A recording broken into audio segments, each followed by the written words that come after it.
power or the gift of alkalinity. For short, we call it Go Green. Go Green, baby. What this program is about is energy. If you're going to have energy, you have to understand that there's a delicate balance in your body called the acid-alkaline balance. And I'm sure many of you have heard the term pH many times in your life.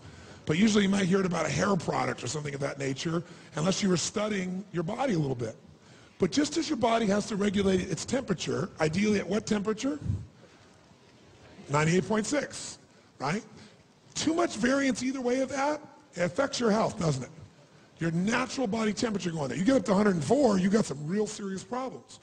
Well, as important as your body temperature is, not the external temperature, but the body temperature that you're able to maintain consistently, there's another number that's equally important, maybe even more, and that is the acid-alkaline balance within your body. The pH balance, as it's called. And there's a scale that measures how acidic to how alkaline any substance or environment is. And that scale's right here in front of you, and you can see that scale goes basically from 0, which is burning holes through something, to 14, which is very alkaline. 7 is neutral. Now, all the different parts of your body have a different need for acid or alkalinity, but the vast majority, and the most important one, the blood, has to be slightly alkaline. Slightly alkaline. Now, that alkalinity is 7.36, and much variance from that, and you got some challenges in your blood. Now, you can measure that directly with tests, but you can also measure your urine, or you can also measure your saliva. They're not as totally accurate as the blood is, but they're things you can easily do. Once you start seeing your pattern, you're going to know what's going on. And if you're in a position where your blood or your urine, saliva is the least accurate, is moving you into the acid stage, you know that your body is starting to break down. Now, when we say acid pH, when you hear that term, acid pH or alkaline pH, technically all it really means is when you're looking at atoms, you've got neutrons, you've got protons, and you've got electrons. All you got to know is when it's acid, it's saturated with protons. When it's alkaline, there's lots of electrons, and those electrons have the impact of creating an environment in which oxygen can be very rich.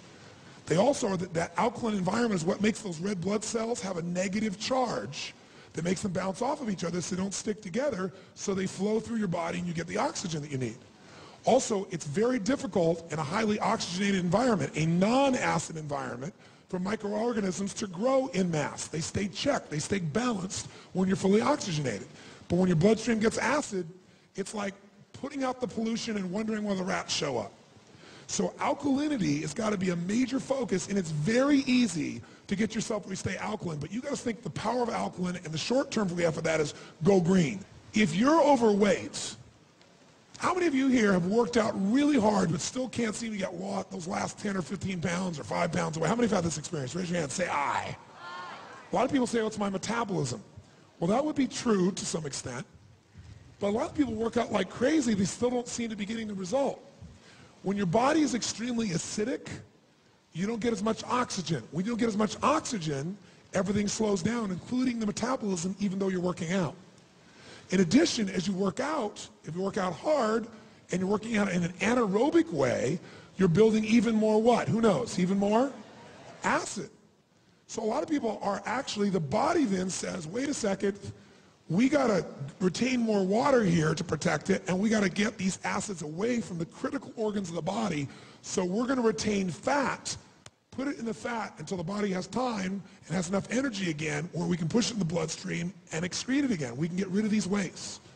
So fat actually protects you. A lot of people, by the way, are in much worse shape when they're skinny than when they're fat, when they're toxic, because the people that are overweight very often have more of a buffer to deal with some of those acids.